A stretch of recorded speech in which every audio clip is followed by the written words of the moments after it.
Today we remember World War II. We will be looking back in time to remind ourselves how terrible it was. Oftentimes we forget this war altogether. Countries on both sides resorted to desperate measures to try to get people to help support the war. Both the Allies and Axis used various types of propaganda to promote nationalism, hatred, or even sympathy. There was propaganda about conserving resources and demeaning the enemy. Propaganda was shown everywhere, in store windows, factories, and schools to help move citizens towards war.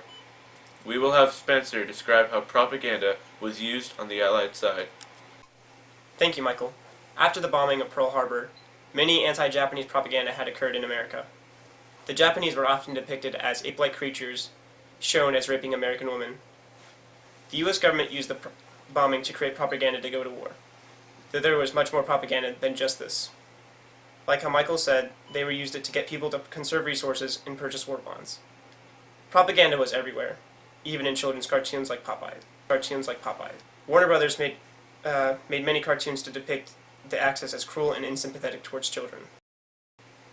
Propaganda was also widely used to get people to sacrifice materials, as this poster shows, trying to get citizens to feel guilty for living good lives while soldiers sacrifice theirs. The British government created over 40 fake German radio stations that were designed to spread anti-German propaganda to decrease enemy morale. For uses on propaganda on the Axis, here's our expert, Patrick. Thanks, Spencer. The Allies were not exempt from using propaganda either. German citizens were urged to conserve German resources. Many German posters consisted of citizens cheerfully giving to the Nazis or beckoning them to join the fight.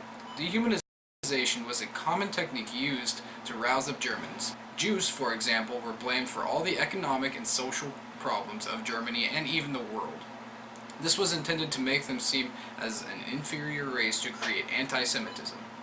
More German propaganda was used to depict Americans as lacking ethnic unity and unable to see the culture that Europe had developed. In addition to this, the American culture was viewed as being very childish.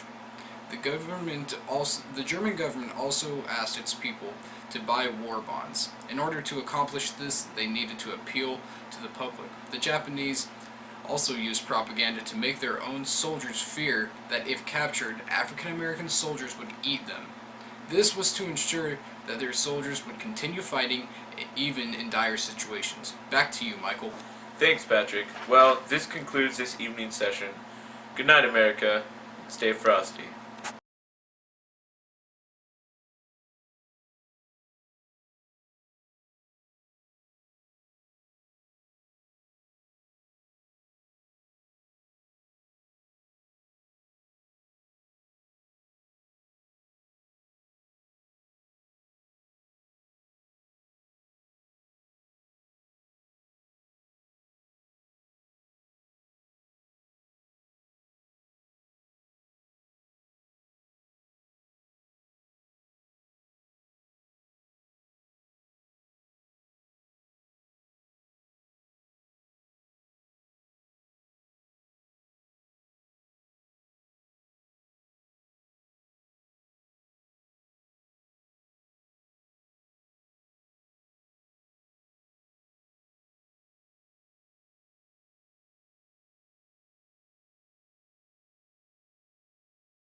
Warner Brothers